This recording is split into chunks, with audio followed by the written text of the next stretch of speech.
한여름밤 서울의 빌딩 숲 사이로 간간히 불어오는 바람이 더위에 지친 사람들을 잠시나마 위로해 주었다. 그러나 동시에 이 도시의 숨겨진 이면에서는 알 수 없는 불길한 기운이 감돌고 있었다.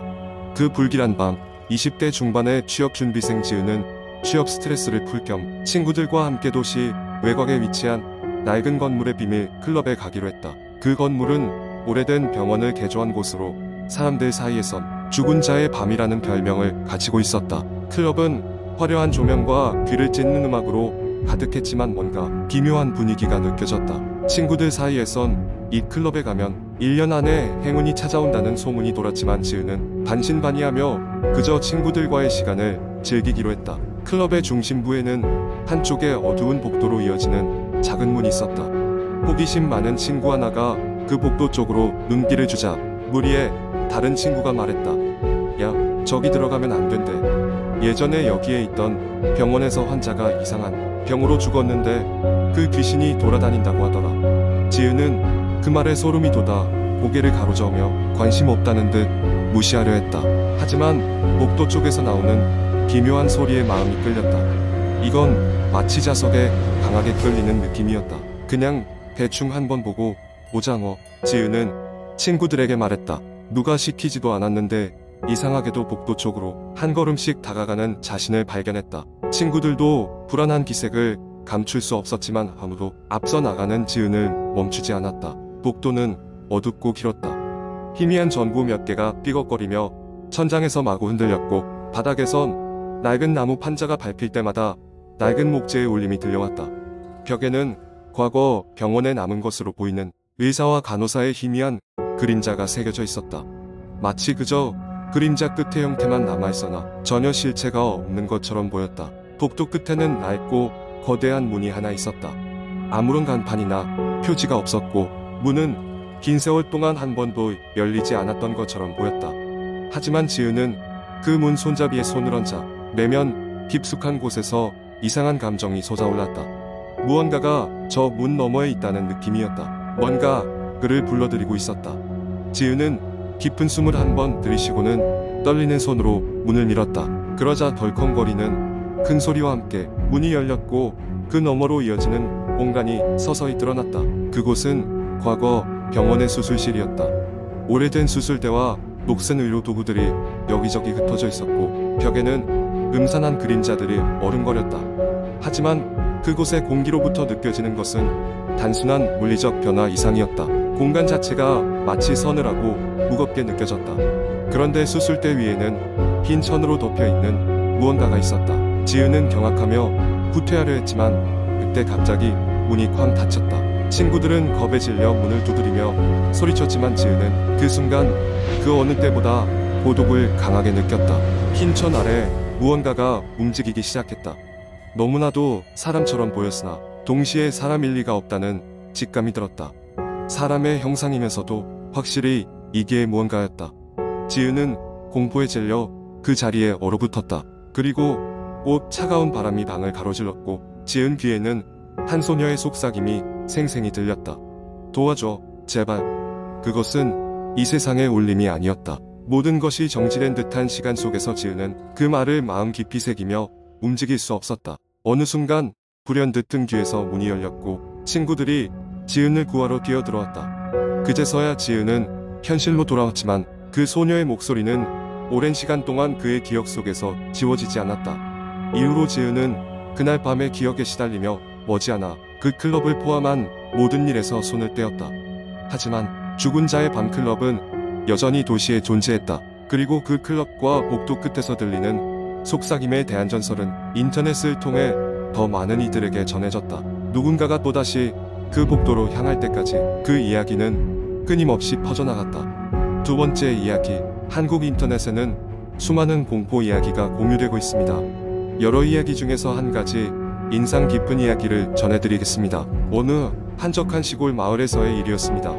이 마을은 인구가 적어 모두가 서로를 잘 알고 지내는 곳이었습니다. 작은 언덕을 넘으면 바로 보이는 숲이 있었는데 마을 사람들은 그 숲을 꺼렸습니다. 이유는 알 수 없었지만 숲에 다녀온 사람들은 무언가에 홀린 듯 이상한 행동을 하거나 어딘가에 정신이 팔려버리는 일이 빈번했기 때문입니다. 이 마을에는 17살의 소년 영수가 살고 있었습니다. 영수는 호기심이 많은 아이였지만 그 숲에 대해서는 마을 사람들이 경고한 탓에 멀리서 바라볼 뿐 실제로 들어가 본 적은 없었습니다. 하지만 어느 날 밤 영수의 꿈에 신비로운 목소리가 들려왔습니다. 숲으로 와라. 진실을 보여주겠다. 꿈이 너무도 현실 같아서 영수는 깨어난 후에도 그 목소리가 귓가에 맴돌았습니다. 그래서 결국 그는 호기심을 참지 못하고 숲으로 발걸음을 옮기게 됩니다. 숲의 입구에 도착했을 때 공기가 무겁게 느껴졌고 펴저린 바람이 몸을 스쳐 지나갔습니다. 영수는 잠시 망설였지만 결국 용기를 내어 숲 안으로 걸음을 내딛었습니다. 숲속은 대낮임에도 환한 빛이 비추지 않아 어두웠고 나무들 사이로 이상한 속삭임이 계속해서 들려왔습니다. 마치 그 속삭임이 영수의 이름을 부르는 듯 했습니다. 그 목소리를 따라 깊숙한 곳으로 걸어가자 이윽고 작은 호수가 나타났습니다. 호수는 아주 맑았고 물속에는 별빛이 반짝이는 듯 했습니다. 영수는 그 아름다움의 넋을 잃고 호수 가장자리에 앉았습니다. 그리고 그 순간 물속에서 무언가가 솟아나왔습니다. 그것은 영수의 얼굴을 한 또 다른 존재였습니다. 그 존재는 영수를 향해 말을 걸었습니다. 내가 진실을 원했지? 이곳의 비밀은 바로 너야. 영수는 혼란스러워져 물러나려 했지만 몸이 움직이지 않았습니다. 그 존재는 영수의 과거의 기억들을 하나씩 들추기 시작했습니다. 영수가 자신조차 잊고 있던 기억들이었습니다. 어린 시절의 아픔, 두려움 그리고 외로움까지 그 모든 것들이 영수의 마음을 밀었습니다. 여기 있는 나무들은 내 기억들이 모여 만들어진 것이야. 그 존재는 속삭였습니다. 내가 겪었던 모든 감정들이 이 숲을 이루고 있단다. 이곳은 내가 피하고 싶었던 것들로 가득 차 있지. 영수는 그 사실을 믿을 수 없었습니다. 하지만 그 순간 숲의 모든 것들이 어둠 속에서 영수에게 다가와 그를 감싸기 시작했습니다. 영수는 그것들이 더 이상 두렵지 않다는 것을 깨달았습니다. 그것들은 그의 일부였으며 그 자신이었던 것입니다. 태어났을 때 영수는 자신의 방 침대에 누워 있었습니다. 꿈이었나 싶었지만 손에는 숲에서 본 나뭇잎 하나가 쥐어져 있었습니다. 그것이 꿈인지 현실인지 분간할 수 없었지만 영수는 더 이상 숲을 두려워하지 않게 되었습니다. 이후로 영수는 마을 사람들에게 그 이야기를 들려주었습니다. 그들은 여전히 그 숲을 두려워했지만 영수는 더 이상 두려움에 사로잡히지 않았습니다. 자신을 마주한 그날 밤의 경험 덕분에 그는 오히려 더 강해질 수 있었습니다. 이 이야기는 자아와의 직면 그리고 내면의 두려움을 극복하는 방법에 대한 공포와 교훈을 전해줍니다. 숲은 단순히 신비한 곳이 아니라 사람들 마음속 깊은 곳에 숨겨진 비밀을 드러내는 곳일지도 모릅니다. 세 번째 이야기 기묘한 여름밤. 서울 변두리의 한적한 동네에 사는 대학생 재현은 기말고사가 끝난 후 친구들과 함께 술을 마시던 중이었다. 그날 밤은 이상하게도 달빛이 밝았고 이상한 정적이 동네를 감싸고 있었다. 집으로 돌아오는 길, 재현은 잘 다니지 않던 골목길을 지나가게 되었다. 그 길은 오래된 벽돌집과 낡은 가로등이 조화를 이루며 으스스한 분위기를 자아내고 있었다. 골목을 걷던 중 재현의 눈에 허름한 양철 간판이 붙은 작은 가게가 들어왔다. 고서적해진 책을 좋아하는 그는 왠지 모를 호기심에 이끌려 가게에 들어가 보기로 했다. 문을 열자 오래된 책 냄새와 함께 서늘한 공기가 그를 맞이했다. 내부는 생각보다 넓었고 벽에는 오래된 가죽, 제본의 두꺼운 책들과 빛바랜 문서들이 가득했다.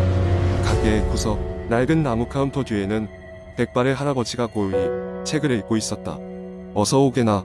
젊은이 할아버지가 재현을 반갑게 맞으며 말했다. 그의 목소리는 낮고 다정했지만 어딘가 모르게 음침한 분위기를 풍겼다. 재현은 책을 보러 갔다며 가장 눈에 띄는 케이스로 다가갔다. 그 유리진 열장에는 어느 고대의 언어로 적힌 두꺼운 책 한 권이 머물고 있었다.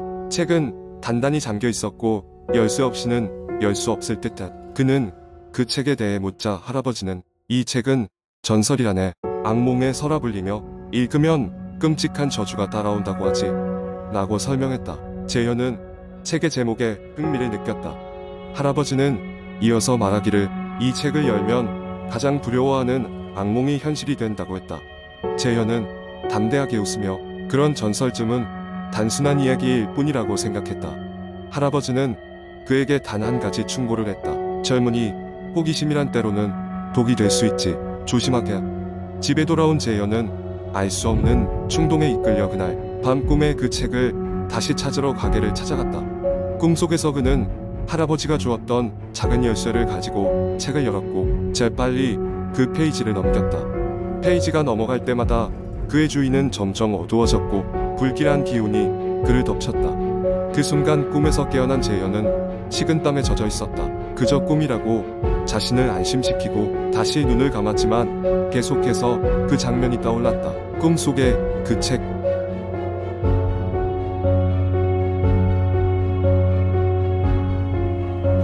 그 모든 것이 너무나도 선명했다. 며칠 후 재현은 수업을 마치고 도서관에서 공부하고 있었다. 점점 어두워지자 그는 무거운 눈꺼풀을 견디지 못하고 그만 책상에 엎드린 채 잠이 들었다.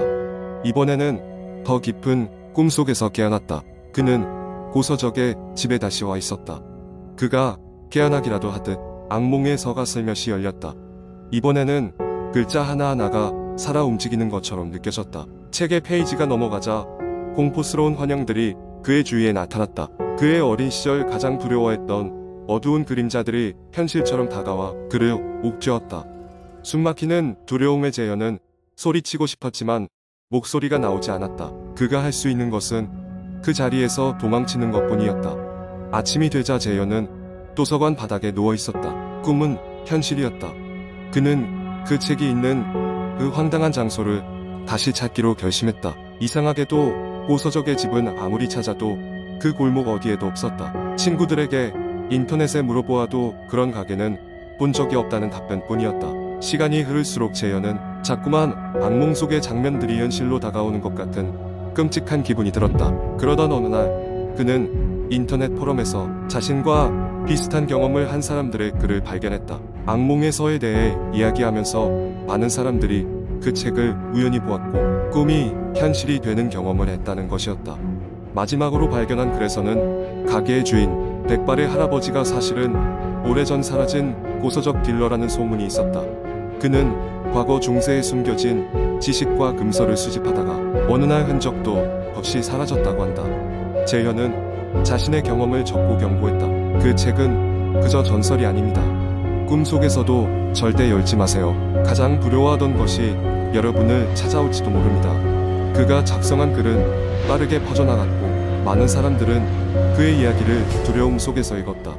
그 후로도 고서적의 집을 직접 경험했다는 사람들이 나왔지만 알 수 없는 기운에 그 누구도 다시 찾지 못했다. 세월이 흘렀지만 때로는 이 얘기가 다시 떠오르며 악몽에서는 여전히 사람들의 상상력을 자극하고 있었다. 그리고 그 물음은 남아 있었다. 우리의 가장 깊은 두려움은 정말로 현실로 다가올 수 있는 것인가?